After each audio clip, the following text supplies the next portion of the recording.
Hello everyone, welcome to my YouTube channel. আজকে আমরা আলোচনা করতে চলেছি আইএন রিচার্ডস এর প্র্যাকটিক্যাল ক্রিটিসিজম। চলো আমরা আইএন রিচার্ডস এর প্র্যাকটিক্যাল ক্রিটিসিজমটাকে বোঝার চেষ্টা করি, কিভাবে ইনি নিউ ক্রিটিসিজমকে ব্যবহার করেছিল।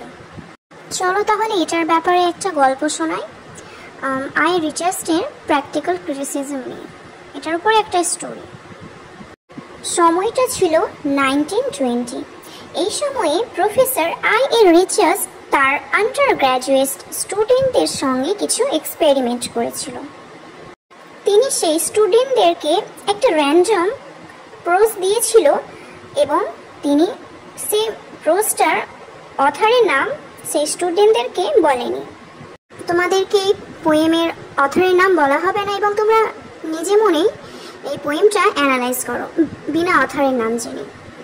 কারণ আইএন রিচার্ডসের এটাই উদ্দেশ্য ছিল যে ওই স্টুডেন্টদের মনে যাতে কোনো অড বা কোনো চিন্তা ভাবনা না থাকে, শুধুমাত্র যে কবিতাটি দেওয়া হয়েছে সেটার ব্যাপারে তারা পড়ে এবং সেটাকে নিয়ে তারা গবেষণা করে।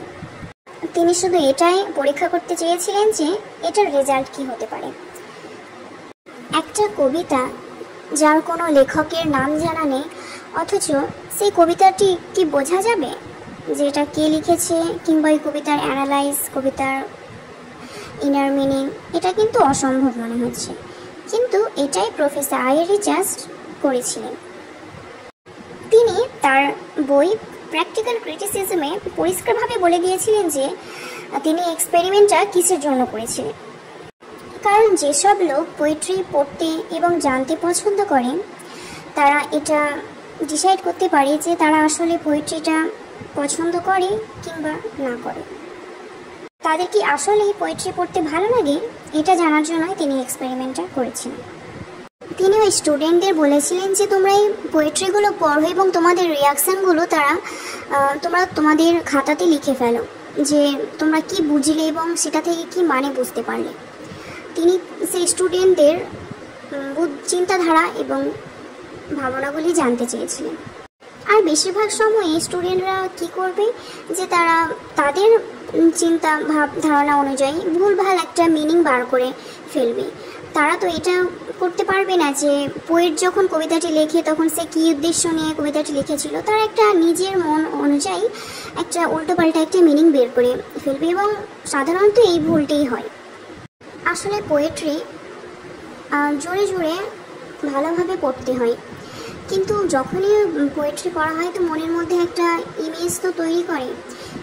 প্রফেসর আইএন রিচার্ডস এখানে বলেছেন যে কোনো টিচার স্টুডেন্টদেরকে ওই পোয়েট্রিটার এক্সপ্লেনেশন কী হবে আসলে সেটা না বলে দেওয়া উচিত, কারণ স্টুডেন্ট নিজে নিজে ধারণা করুক, সে নিজে মনেই ওটার মিনিং বার করুক, যেমন পারুক তেমনই, কিন্তু কোনো টিচারকে আগে থেকে এক্সপ্লেনেশনটা না বলে দেওয়া উচিত প্রফেসর আইএন রিচার্ডসের মতে। আর যদি এক্সপ্লেনেশনটা আপনি করে দেন তাহলে কি হবে যে স্টুডেন্টরা ওই পোয়েট্রির সঙ্গে একটা কানেকশন তৈরি করতে পারবে না। আর এটাই ছিল প্রফেসর আইএন রিচার্ডসের মেন উদ্দেশ্য, যে স্টুডেন্টরা নিজে নিজেই পড়ুক এবং নিজে নিজে একটা ধারণা তৈরি করুক পোয়েমটার ব্যাপারে। যেমন এই পোয়েমটার হিস্ট্রি কেমন ছিল, কীরকম পলিটিক্যাল টাইমসে লেখা হয়েছিল, এটার অথার কে ছিল। তোমরা কিছুই এইসব কথাগুলির ওপর লক্ষ্য করো না, তোমরা শুধু দেখো যে তোমাদের চোখের সামনে যে পোয়েট্রিটা আছে সেগুলোর অর্ডগুলি পড়ো এবং অর্ডগুলিতে কী লেখা হয়েছে, কি বলতে চেয়েছে, শুধু সেগুলোতেই লক্ষ্য করো এবং সেগুলোতেই মনোযোগ দাও। এবং এটার রেজাল্ট কী বার হয়েছিল যে ওই স্টুডেন্টরা কিছুই বুঝতে পারছিল না যে কবিতাটির অর্থারকে এবং কি বলতে চাইছে, তারা কিছুই বুঝতে পারছিল না। এর মাধ্যমে বোঝা যায় যে প্র্যাকটিক্যাল ক্রিটিসিজম হলো একটা সায়েন্টিফিক মেথড। পোয়েট্রি হলো এক ধরনের প্রাইভেট এক্সপিরিয়েন্স। যে কবিতাটি পড়বে প্রত্যেকটা মানুষ তার আলাদা আলাদা ধারণা তৈরি করবে, তাদের ব্রেনের মধ্যে আলাদা আলাদা ইমেজ তৈরি করবে। যে আগে থেকে কোনো কিছু ভাববে এবং আগে থেকে তার ব্রেনের মধ্যে কোনো কিছু চলবে, যখন কোনো একটা পোয়েট্রি বা পোয়েম পড়বে তখন তার ধারণাগুলি আলাদা হবে এবং এক একটা ব্যক্তির ধারণা আলাদা আলাদা হতে পারে। এবং এটা ইম্পর্টেন্ট নয় যে অথর যখন কবিতাটি লেখে তখন তার মনে যে ইমেজটা তৈরি হয়েছিল, আপনি যখন কবিতাটি পড়ছেন তখন একই ইমেজ আপনার মনে তৈরি হবে। এভাবে তিনি প্র্যাকটিক্যাল ক্রিটিসিজম এর মেথডটি তুলে ধরেছিলেন। কিন্তু কিছু কিছু মানুষ এমনও ছিলেন যে তিনি আইয়ের রিচার্ডস এর এই মেথডটা পছন্দ করেননি। যেমন তার নিজের স্টুডেন্ট উইলিয়াম এমসন, যে 7 টাইপস অফ অ্যাম্বিগুইটি নামের একটা প্লট লিখেছিল। তিনি বলেছিল যে লিটারারি ক্রিটিসিজমকে সায়েন্স আর সঙ্গে আলাদা রাখা দরকার। তিনি বলেছিলেন যে লিটারারিকে কেন সায়েন্সের সঙ্গে জুড়ে দেব। তো তারপরও আরেকজন ব্যক্তি যিনি ছিলেন ক্লিনেথ ব্রুকস, এটার নাম তো আপনারা অনেকেই শুনেছেন। তিনি একটি বই লিখেছিলেন দ্য ওয়েল রড আর্ন 1947-এ।